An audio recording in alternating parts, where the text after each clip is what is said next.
Welcome back to the Tactical Leader. I'm here to give you the exact scripts and psychological frameworks you need for the difficult employee conversations you're facing right now. Today, we're tackling one of the hardest challenges any founder faces: the employee who constantly blames everyone else instead of taking ownership of their work. If you've experienced this, you know how frustrating it is. You're not alone in this struggle. This is the number one management problem I hear about from founders. It happens across every industry, every company size, every team structure, and most founders have no idea how to handle it without losing the employee or losing their authority. In the next 30 minutes, I'm going to show you exactly what's happening in their mind, why they shift blame so automatically, and the exact framework successful CEOs use to break this pattern without triggering defensiveness. I'm also going to give you multiple scripts for different situations so you can handle this whether it's your top engineer, your salesperson, or your operations manager. Let's start. It's 9 in the morning. You're sitting down for a one-on-one with one of your engineers. They've missed the second deadline this month. You scheduled this conversation specifically to understand what happened. You take a breath and say, "Hey, I noticed the project missed the deadline again. What happened?" Their response comes immediately. "The tools were broken. Nobody told me we were upgrading the system overnight. How am I supposed to deliver on time when the foundation keeps changing?" You feel your chest tighten. You know exactly what's happening. It's not the tools. It's not the system. But you also know if you say that directly, they'll get defensive. Maybe they'll even quit. They're talented. You need them. So you stay quiet. You nod. You say something like,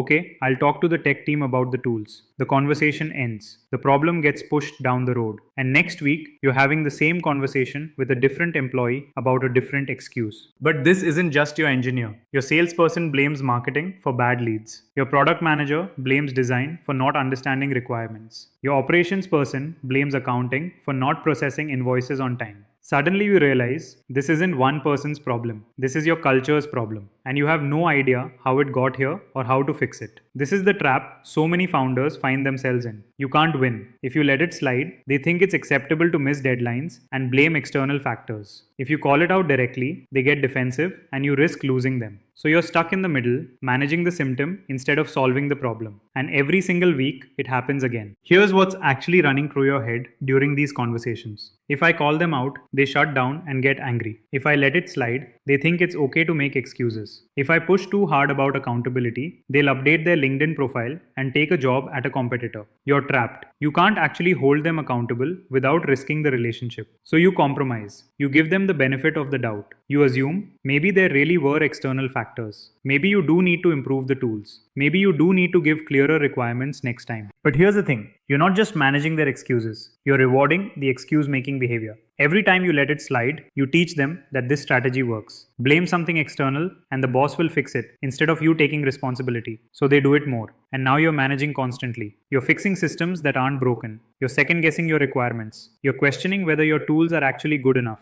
And nothing actually gets solved because the real problem is never addressed. And the worst part is that this attitude spreads. Other employees watch how you handle this. They see that blaming external factors actually works. It gets you out of responsibility. It gets the boss to fix things for you. So now you've got 2 blame shifters, then 3, then 4. Your entire team is externalizing responsibility instead of owning their work. Your culture shifts from accountability to finger pointing, and you're exhausted. Meanwhile, your stress goes up every single day. You're spending time managing excuses instead of building the business. You're in meetings trying to fix systems. You're talking to other department heads about how to better support your team. You're reviewing processes. You're creating documentation. And none of it matters because the real issue was never about the systems or the processes. It was about accountability. You're frustrated because you know the truth about each of these people. They're capable. They could take ownership. They've done good work before. But something in how you're approaching this isn't landing, and you have no idea how to fix it. You feel like you're failing as a leader. You wonder if you hired the wrong people. You wonder if you're being too soft. You wonder if you need to be more aggressive in your management style. Here's the core problem, and I want you to really hear this. It's not that your employee is lazy or incompetent. The core problem is much simpler than that. You don't have the psychological framework to break the blame pattern without triggering defensiveness. Right now, you're using management language that sounds like blame, and blame creates defensiveness. Defensiveness kills accountability. It kills productivity. It It kills respect. It kills the psychological safety that allows people to actually own their mistakes. Your employee interprets your questions as accusations. When you say, the project missed the deadline, they hear, you failed me, you're the problem. Their nervous system automatically shifts into protection mode. They're not trying to be difficult, they're trying to survive the conversation. Their brain has registered that they're in danger. Not physical danger, but social and professional danger. So they externalize blame because admitting fault feels like admitting weakness. And weakness feels dangerous in a work environment where mistakes could cost them their job, their promotion, or their standing with the team. The truth is this: most founders are taught to be direct about accountability. They say things like, you need to own this, or stop making excuses, or take responsibility for your work. These are directness based approaches. But what most founders don't realize is that this approach only works if the employee already feels safe. If they don't feel safe, directness sounds like attack, and they'll defend themselves every single time. The more direct you are about blame, the more they defend. It's a predictable cycle. Let me break down the psychology so you understand what's actually happening inside their mind. When you bring up the missed deadline, your employee's brain processes this as a threat to their status, their competence, and their belonging. These are the three core psychological needs at work. Status: do I have value and respect here? Competence: am I good at what I do? Belonging: am I part of the team? When you highlight a mistake, all three feel threatened. Their nervous system doesn't think logically, it just protects.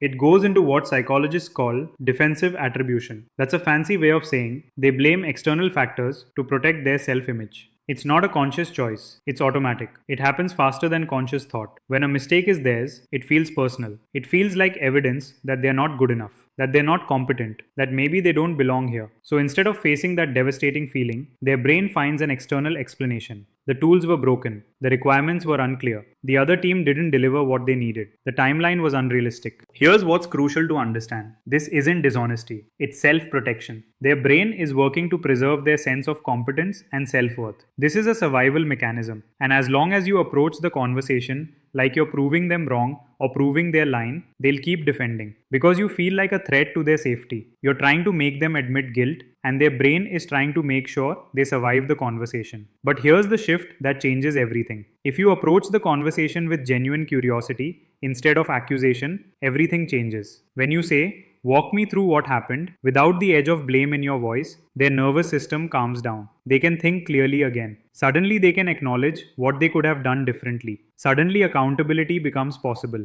This is the shift that changes everything. The shift isn't about being softer or letting them off the hook. It's about creating psychological safety so their brain can actually think instead of just protect. When people feel safe, they're capable of honesty and self-reflection. When people feel attacked, they're only capable of defense. Before we get into the exact framework that changes this pattern, I want to pause here.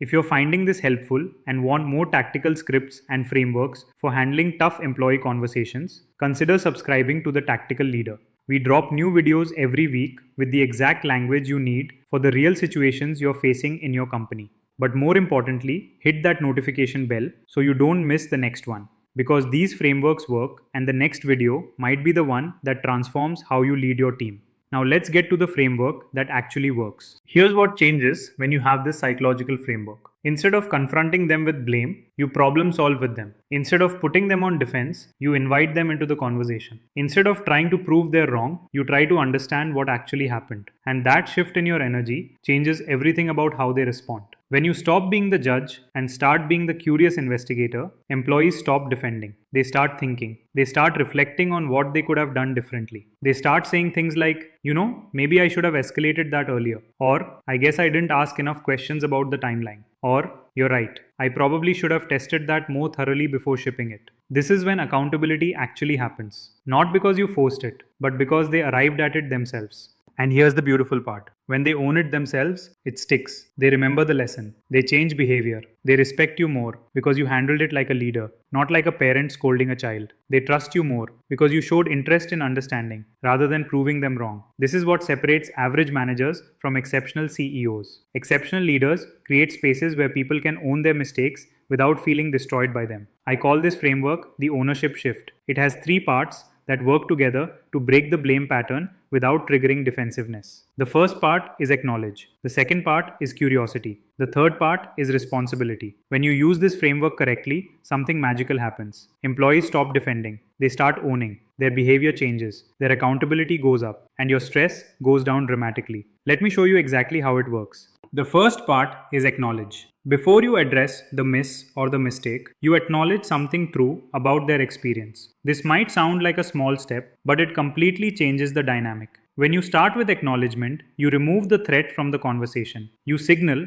that you're not their enemy. You're on the same team trying to solve a problem together. Here's the exact language. I know the system upgrade happened without much notice, and that created a challenge for you. Notice what you're doing here. You're acknowledging reality from their perspective. You're not saying they're right. You're not saying it wasn't their responsibility. You're not letting them off the hook. You're simply acknowledging that their experience was real, that their frustration was legitimate, that the challenge they faced was real. This single move tells their nervous system, you're safe. I'm not here to attack you. I see you. I understand. Why does this work psychologically? Because when people feel seen and understood, their defensive walls come down naturally. You're not trying to trick them or manipulate them. You're genuinely acknowledging reality, and their brain recognizes that. They sense that you're not their enemy. They can relax, they can think, they can listen. This is the foundation. Without this, the next two steps won't work. With this, everything opens up. The second part is curiosity. Now that they are not defensive, you can actually understand what happened. But the way you ask matters tremendously. You're not trying to prove them wrong. You're not trying to trap them into admitting guilt.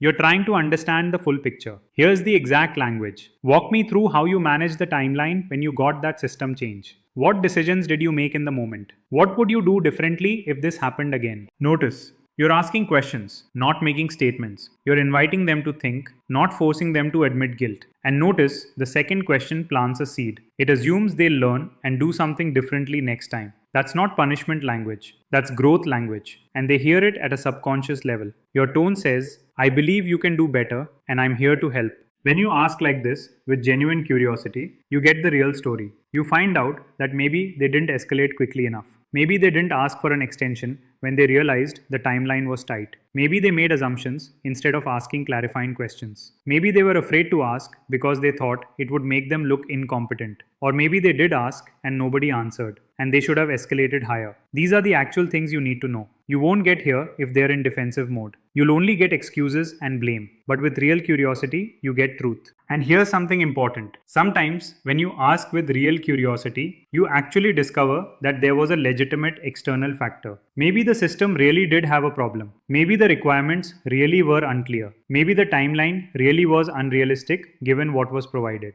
If that's the case, you'll discover it through this conversation. But you'll also discover what they could have done differently, even within those constraints. You'll discover that they could have escalated faster, or asked more questions, or flagged issues earlier. So even if external factors were real, there's still something they own. The third part is responsibility. This is where they actually own the path forward. You say, so the thing I'm hearing is that when the tools change unexpectedly, you need to escalate faster and you need to ask for an extension proactively rather than trying to hit the original deadline. Does that match what you're thinking? And what support do you need from me to make sure this works next time? See what happened here? You named the specific behavior that needs to change. You asked them to agree, and then you made it collaborative by asking what they need from you. This last part is critical. You're not just throwing accountability at them and leaving. You're saying, I'm invested in your success. Let's solve this together. What do you need from me? This is when real responsibility takes root. Not because you forced it, but because they see that you understand the problem. You're not here to punish them, and you're actually willing to help them succeed. You're not making it their problem alone. You're acknowledging that they might need support, structure, or resources. This is the moment they decide to take ownership. This is the moment behavior changes. This is the moment you build trust instead of eroding it.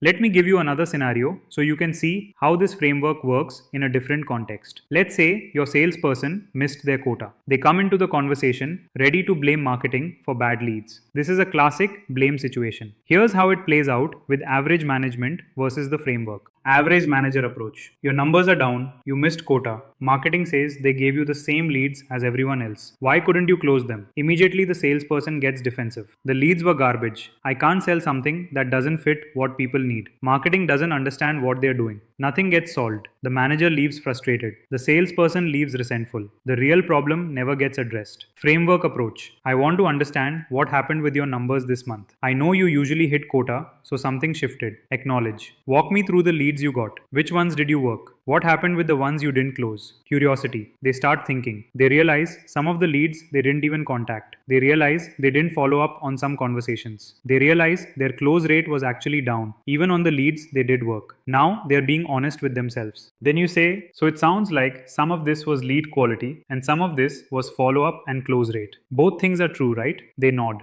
Okay, so on your end, what do you want to improve about how you manage your pipeline and follow-ups? And what support do you need from marketing to give you better qualified leads? Responsibility. Now they own their part. Marketing owns their part. And you're solving the actual problem together instead of having a blame battle. Let me give you one more scenario because this pattern shows up everywhere. Your operations manager keeps saying the accounting team isn't processing invoices fast enough, so they can't get things done on time. Same blame pattern, different context. Average manager approach. Why are things backed up? Accounting says you're not sending them the information they need. Now operations is defensive. That's ridiculous. I send everything on time. They're just slow. Nothing gets solved. Interdepartmental resentment builds. Framework approach. I know the invoices are backing up and I want to understand what's happening from your perspective. Walk me through your process for getting information to accounting. What does that look like? They explain their process. And when things slow down, what's usually happening? Curiosity. They realize that sometimes they do send things late. Sometimes they're unclear. Sometimes they don't follow up. Now they're being honest. Then you say, okay, so some of this is our process and some of this is how accounting operates. Let's figure out what you can control and what you need from them. What changes can you make and what do you need to ask accounting to do differently? Responsibility. Now there's accountability on both sides, but it starts with them owning their part.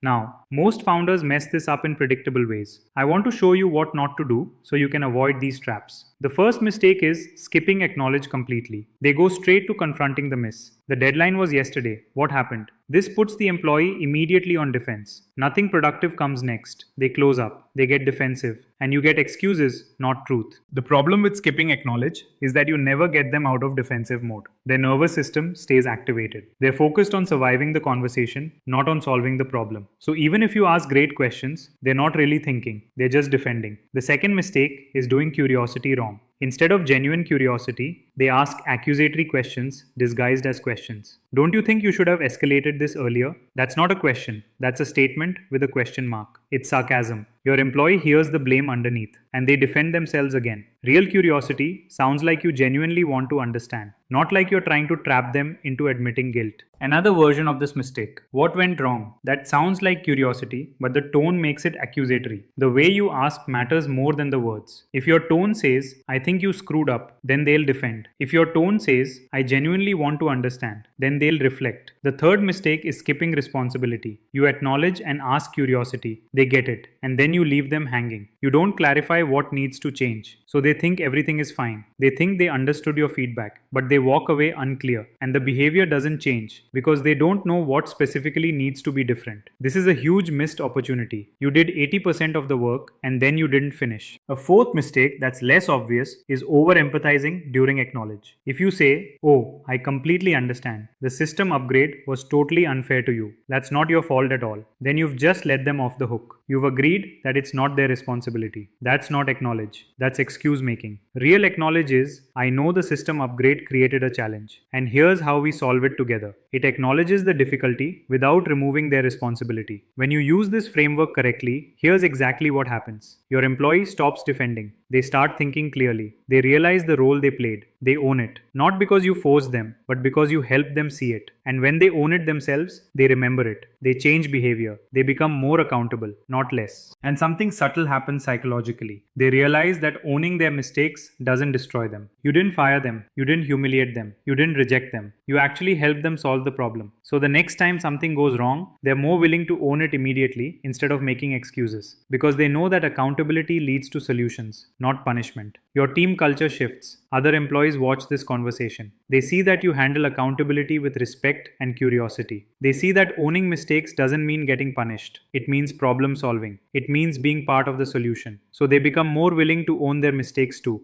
Your entire team's accountability level goes up. Your finger pointing goes down. Your execution gets tighter. Your product ships faster. Your team moves faster because they're not wasting energy on excuses and blame games. And here's what happens for you personally. You spend less time in conflict. You spend less time managing excuses and managing down to the behavior you want. You spend more time building the business. You spend more time on strategy and growth instead of on managing blame patterns. Your stress goes down dramatically. Your respect goes up because your people know you're not here to blame them. You're here to help them succeed. And that changes everything about how they follow you and how they show up at work. Let me give you some additional language for different situations. Because the ownership shift framework is flexible and works in different contexts. If someone misses a deadline, you might say, I know you were working hard on this, and I also noticed we missed the deadline. Walk me through how you managed your time and what got in the way. What would you do differently? Acknowledge curiosity, plant the seed for change. If someone didn't deliver quality work,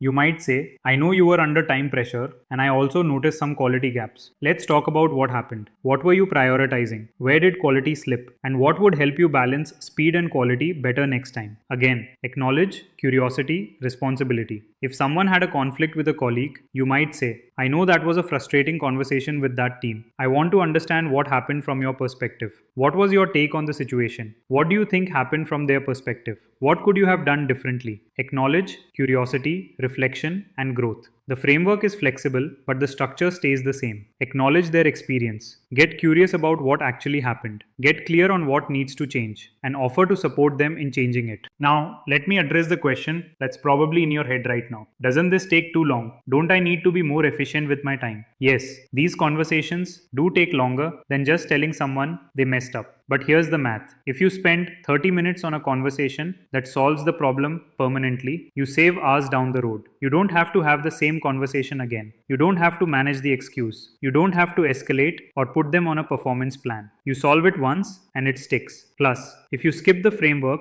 and just tell them they messed up, they'll make the same mistake again and again. So you'll have the same conversation 5 times. That's 5 times 30 minutes. That's 2.5 hours for something you could have solved the first time with the right framework. Also, this framework builds loyalty. People remember how you treat them when things go wrong. They remember if you blame them or help them. That affects whether they stay or leave. That affects their engagement and their performance. So the time investment isn't just about solving one problem. It's about building a culture and a team that works better. Let me address one more thing because I know it's a question. What if they don't own it? What if you do the whole framework and they still blame external factors? Sometimes that happens. And here's what you do. You acknowledge that they see it differently. You clarify what you're observing. And you set a boundary. You say, I hear that you see the system as the main issue. From what I'm seeing, I think there are things you can control and things you can't. The things you can control are escalating faster, asking for extensions, and testing more thoroughly before shipping. Those are the things I need to see change. Can you commit to those? Now you're clear.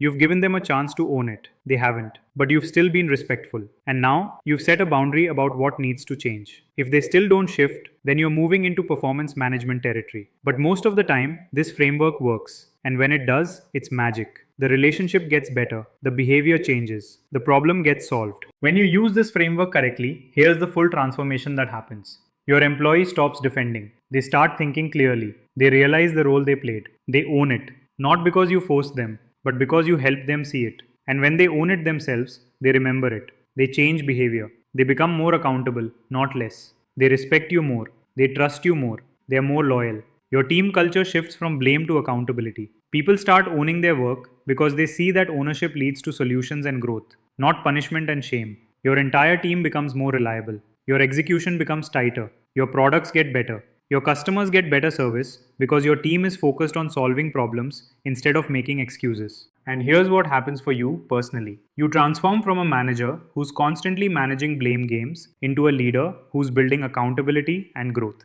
You spend less time in conflict. You spend less time feeling frustrated and stuck. You spend more time building the business and dreaming about the future. Your stress goes down. Your confidence goes up because you finally have a framework that actually works. And one more thing that's important. This framework doesn't just work for performance issues. It works for behavioral issues too. If someone's having a conflict with a teammate, same framework. If someone's not communicating well, same framework. If someone's not following process, same framework. It's universal because it's based on psychology, not on the specific situation. When you address the root cause, which is defensiveness, the symptoms go away. The beautiful thing about the ownership shift framework is that it's not manipulative. You're not trying to trick them into owning something they didn't do. You're genuinely trying to understand. You're genuinely trying to help. And that authenticity is what makes it work. Your employees sense when you're being genuine, and they respond to genuine leadership. Here's what I want you to remember from this entire conversation. Real authority doesn't come from being right. It comes from understanding. When your employees feel genuinely understood, they follow you. They work hard for you. They stay with you. When they feel blamed,